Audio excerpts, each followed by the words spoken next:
بسم اللہ الرحمن الرحیم۔ السلام علیکم۔ میرا نام محمد عدیل خان ہے۔ میں M S C structure engineer ہوں اور اس مارکیٹ میں تقریباً 12 سال سے میں کام کر رہا ہوں۔ آج آپ کے ساتھ جو میں کیس اسٹڈی ڈسکس کروں گا وہ یہ ہے کہ جو ہمارے کوٹھا بینسی ہے جو منگلا ڈیم کے قریب ہے، وہاں پہ کافی سارے گھر جو ہے نا وہ زمین بوس ہو چکے ہیں۔ ان کی کیا وجوہات تھی، اس کی کیا ریمیڈیز ہے، آج میں آپ کے ساتھ ڈسکس کروں گا۔ یہ کچھ سائٹ کی پکچرز ہیں، اگر آپ دیکھیں وہاں پہ کافی حد تک جو ہے نا وہ سیٹلمنٹ ہوئی ہے، سلائڈنگ ہوئی ہے اور مکان جو ہے وہ کولیپس ہو چکے ہیں۔ اس میں آپ نے دیکھا ہوگا کہ پورے کا پورا سٹرکچر جو ہے نا وہ سلائڈ کر کے نیچے کھائی میں چلا گیا ہے۔ یہ وہاں کی جو سائٹ کی جو موقع کی تصویر ہے، یہ بتا رہی ہیں وہاں کی کافی ساری حد تک جو ڈفرینشیل سیٹلمنٹ ہوئی ہے، زمین بیٹھ گئی ہے۔ ہماری ٹیکنیکل لینگویج میں ایک لفظ ہوتا ہے لیکویفیکشن، وہاں پہ وہ لیکویفیکشن ہو گئی ہے۔ وہ میں آپ کو بتاؤں گا کہ یہ لیکویفیکشن سے کیا مراد ہے کہ جب کوئی بھی مکان آپ کے ڈیم کے قریب بنتے ہیں تو وتھ پیسج آف ٹائم وہاں پہ پانی جو ہے نا وہ جو سیپج ہوتی رہتی ہے وہ زروں کے اندر، زراعت کے اندر، مٹی کے سوائل پارٹیکل میں پانی جو ابزارب ہوتا رہتا ہے۔ ایک سٹیج آتی ہے کہ وہ فیولی سیچوریٹ ہو جاتے ہیں کہ ان کے اندر مزید کیپیسٹی نہیں ہوتی کہ وہ واٹر کو ابزارب کر سکیں۔ ایک تو ان کی جو اسٹرینتھ ہے وہ ریڈیوس ہو جاتی ہے، اور دوسرا جب کبھی وہاں پہ شیکنگ ہو، چاہے وہ ارتھ کویک کی وجہ سے ہو، چاہے وہاں پہ مشینری لگی ہو اس کی وجہ سے ہو، تو اس کے اندر جو واٹر ہوتا ہے وہ شیکنگ کی وجہ سے ایک دم وہاں سے نکلتا ہے۔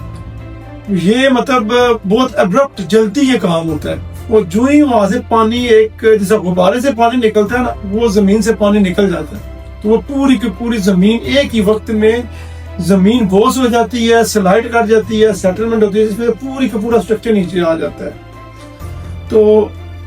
وہاں پہ مزید کیا وجوہات تھی کہ یہ کیوں معاملات ہو رہے ہیں۔ بیسیکلی وہاں پہ جتنے بھی گھر بن رہے ہیں بغیر سوائل انویسٹیگیشن کے بن رہے ہیں، کہ جہاں پہ آپ نے سٹرکچر بنانا ہے کہ اس کا لیئر بائی لیئر سٹریٹا کیا ہے، اور وہاں پہ جو ڈرینیج سسٹم ہے اس کا بھی کوئی پراپر وہاں پہ پرووائڈ نہیں کیا جاتا، کہ وہاں پہ اس کی پراپر کنسٹرکشن نہیں ہے یا پراپر وے نہیں ہے۔ اس کے ساتھ ساتھ کچھ جگہ ایسی ہیں وہاں پہ جو سول انسٹیبلٹی ہے، جو میں نے بتایا بھی آپ کو، جو لیکویفیکشن والا پروسیجر ہے، اس کی وجہ سے یا ود پیسج آف ٹائم وہاں پہ جو سکاورنگ ہوتی رہتی ہے، جو سائڈوں والی سوائل ہے وہ انسٹیبل ہو جاتی ہے۔ انسٹیبلٹی کی وجہ سے وہ وقت کے ساتھ ساتھ وہ لینڈ سلائڈنگ ہوتی ہے، جس کی وجہ سے پورے کا پورا سٹرکچر نیچے آ جاتا ہے۔ اس کے بعد جو آخری ریزن ہے وہ یہ ہے کہ کافی سارے لوگ وہاں پہ ریٹیننگ سٹرکچر بنا لیتے ہیں، وال ڈیزائن کرتے ہیں اور کنسٹرکشن بھی کروا دیتے ہیں، لیکن انفارچونیٹلی وہی ٹھیکیدار وہاں پہ موقع پہ کام کرتے ہیں، ان کو یہ نہیں پتا کہ اس کے اندر کس طرح ڈیزائن کو فالو کرنا ہے، ویپ ہولز کیسے دینے ہیں، ڈرینیج کیسے کرنی ہے، جس کی وجہ سے اب سلائڈنگ ہوتی ہے وہ پوری کی پوری دیوار بھی ساتھ چلی جاتی ہے۔ آیا کہ اس کی ریمیڈیز کیا ہیں وہ میں آپ سے ڈسکس کرتا ہوں۔ ریمیڈیز میں سب سے پہلے یہ بات ہے کہ جو ہمارے میرپور شہر کے جو 3 ادارے ہیں، جس میں میرپور ڈیولپمنٹ اتھارٹی ہے، منگلا ڈیم ہاؤسنگ اتھارٹی ہے اور میونسپیلٹی ہے،